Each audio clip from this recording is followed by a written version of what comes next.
बड़ा संदेश लेकर सम्माननीय लोकसभा अध्यक्ष महोदय, माननीय जिला कलेक्टर महोदय और अन्य अधिकारी, मंडल वन अधिकारी सभी उनके आह्वान के लिए वहां पर पहुंच चुके हैं और एक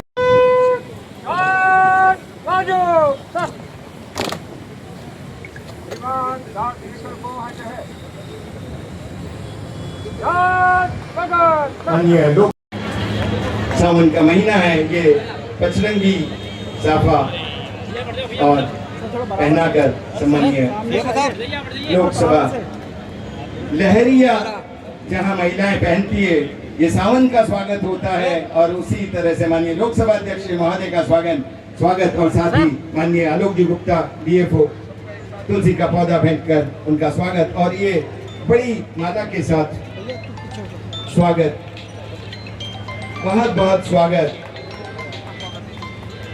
बहुत बहुत अभिनंदन सभी सम्मानीय अतिथि महानुभाव का।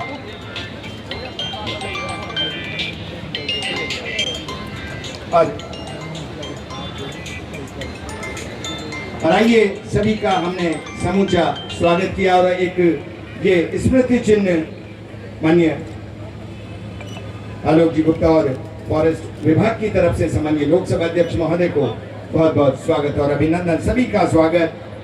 और छोड़कर प्रत्येक गांव की प्रत्येक स्कूल, प्रत्येक हॉस्पिटल, प्रत्येक सार्वजनिक कंपाउंड जहाँ पर भी बाउंड्री वॉल है, उन सब में 500 से 200 100 जितने पेड़ उसमें लग सकते थे। प्रत्येक विभाग ने, शिक्षा विभाग, चिकित्सा विभाग और इन सब की मॉनिटरिंग हमारे यहाँ के जो वन विभाग के अधिकारी हैं श्री आलोक जी, उन्होंने पूरी निगरानी करके सर, और अभी तक हम करीबन 11 लाख पेड़ लगा चुके हैं सर। और आपके मैं निवेदन करना चाहूँगा सर कि जो भी बड़े कैंपस हैं, आज इस पुलिस लाइन प्रांगण में 1111 पेड़ आज लगाए गए हैं सर, और साथ में इसमें 5000 पेड़ लगाने का हमारा लक्ष्य है, जिसका काम चल रहा है सर। हमारा यहाँ का जो खेल संकुल है उसमें भी हम 5000 पेड़ों में से 3500 पेड़ हम उसमें लगा चुके हैं सर। तो ये हमारा लक्ष्य है कि श्रीमान के आदेशानुसार प्रत्येक जो भी जगह चीजें हो सकती हैं, उन सब जगहों पर अधिकाधिक पेड़ हम लगाएं। जन सामान्य का भी, जनप्रतिनिधिगण का भी, सबका हमें सहयोग मिल रहा है सर। और ये हमारे देश के पूरे देश का संकल्प है,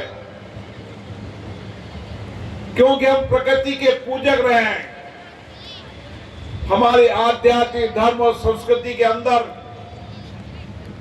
धरती माँ को धरती माँ कहते हैं, उसकी पूजा करते हैं, पेड़ की पूजा करते हैं। ये हमारी विरासत है, ये हमारी संस्कृति है, और इसीलिए भारत इस चुनौतियों से ठीक तरीके से निपट सकता है। और इसीलिए हमारी चाहे वर्तमान पीढ़ी हो, चाहे भावी पीढ़ी हो, आने वाली पीढ़ी को प्रकृति संरक्षण के लिए प्रेरणा मिले। हम सबको सामूहिक रूप से प्रकृति का संरक्षण भी करना है और पेड़ लगाकर प्रकृति को सुरक्षित भी करना है। मैं यहां देख रहा हूं कई नौजवान विद्यार्थी हैं जो विद्याध्ययन के साथ जो संस्कार हैं, जिनका संकल्प है कि हमारा आने वाला भविष्य भी सुरक्षित रहे, और इसके लिए हमें वर्तमान को समर्पण करना होगा, वर्तमान को संकल्प लेना होगा। अगर हम आने वाली पीढ़ियों को सुरक्षित रखना चाहते हैं तो हमें प्रकृति का संरक्षण करना ही होगा। और इसीलिए अगर पूरा भारत देश एक संकल्प के साथ निकल जाए कि जलवायु परिवर्तन की चुनौतियों से हम लड़ेंगे। माननीय प्रधानमंत्री जी ने कहा कि व्यक्ति की पर्यावरण के अनुकूल जीवन शैली होना चाहिए, उसकी कार्य संस्कृति के, उसके कार्य में प्रकृति संरक्षण के संकल्प होना चाहिए।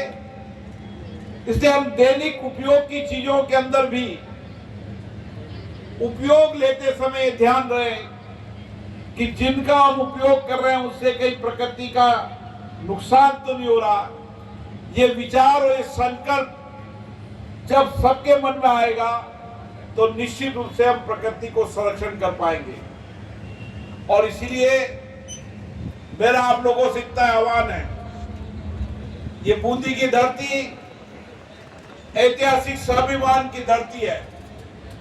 इस धरती ने हमेशा देश और दुनिया को संदेश दिए, प्रेरणा दिए, और इसीलिए बूंदी प्रकृति पूजक हमेशा रहा है।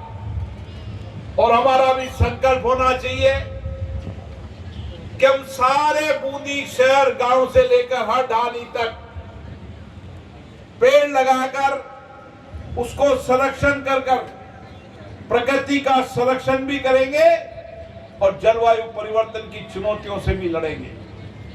इसलिए मेरा आपसे आह्वान है, निवेदन है, आग्रह है कि हमारी जीवन शैली पर्यावरण के अनुकूल हो और हम अपने जीवन के अंदर अधिकतम पेड़ लगाकर उसका संरक्षण करें, उसको पालें और अपनी आंखों के सामने उसको बड़ा होता हुआ देखें, ताकि आने वाली पीढ़ियां कहे कि हमारी एक पीढ़ी ऐसी थी जिन्होंने अपनी प्रकृति के लिए अपने जीवन को समर्पित कर दिया।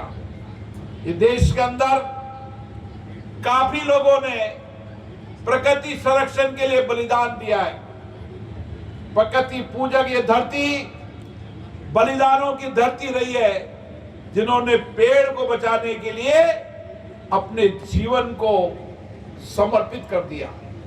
और इसीलिए हमारा संकल्प है कि हम कोटा बूंदी संसदीय क्षेत्र को हरा भरा भी बनाएंगे, स्वच्छ भी रखेंगे, ताकि प्रकृति भी संरक्षण रहे और हर व्यक्ति स्वस्थ भी रहे।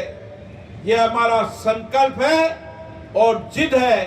इसलिए मेरा आपसे निवेदन है कि अपने जीवन के अंदर अधिकतम पेड़ लगाने के संकल्प के साथ हमारी जीवन शैली पर्यावरण के अनुकूल रखने का संकल्प ले।